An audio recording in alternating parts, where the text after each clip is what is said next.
This is a story about two righteous people whose amazing experience at the time of Jesus' presentation in the temple confirmed that he was the Messiah. The first was Simeon. The description of Simeon is of a holy man, one who was oriented toward Israel's future. He was a layman, not a priest.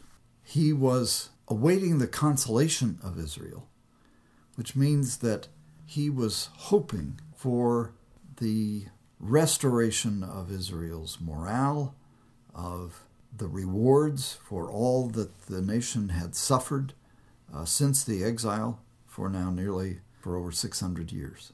And he was a holy man. So the Holy Spirit was with him, and that is emphasized two different times, that the Holy Spirit was with him and that he came up into the temple by the Spirit, by the inspiration of the Spirit. So the descriptions of him are of one who is uniquely sensitive to and aware of God's presence. The temple was an absolutely magnificent place, and one needs to imagine and portray the temple and its atmosphere in the way that you tell the story. His promise from God was that he would see the Lord's Messiah, the Lord's anointed one, before he would die. And his coming up and finding the child and taking him in his arms is then a confirmation of Jesus' identity as the Messiah. Simeon's hymn, his song, which he sings in utter exultation and joy, is a song of triumph, the fulfillment of one who has waited for an entire lifetime for this event. His description of the child and his song is that now he can die in peace because he has seen the one who has been sent for Israel's salvation. And the description of the child has two dimensions.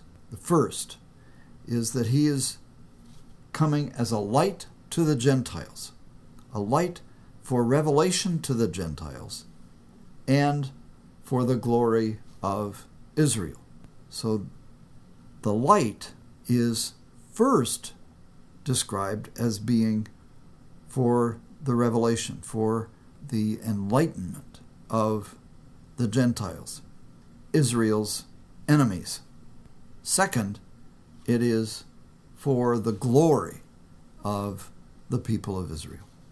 This is all to be told in a spirit of amazement and wonder, in the same tone as the appearance of the angels to the shepherds, and in many ways of this whole story from the beginning of the Gospel of Luke until now.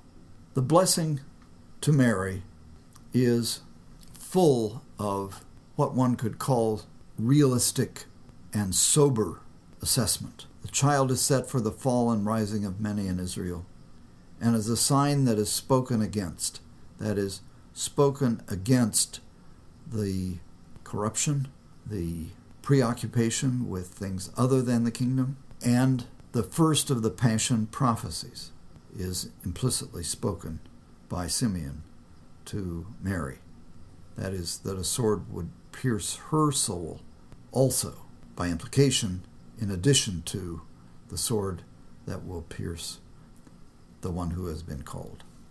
And that statement is embedded in this promise of what the Messiah will do.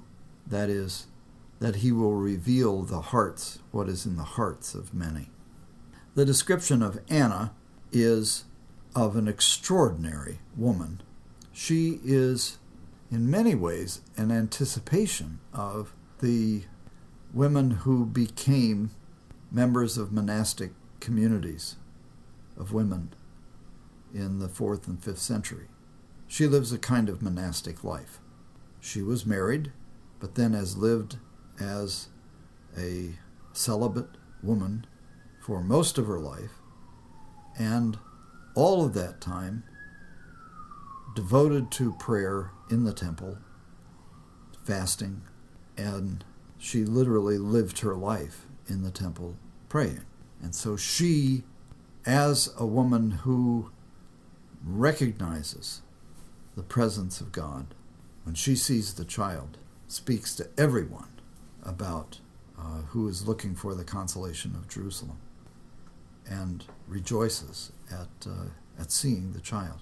So these are stories that have the dynamic of signs of blessing, of confirmation of Jesus' identity as the Messiah, and perhaps most of all, of great, great joy.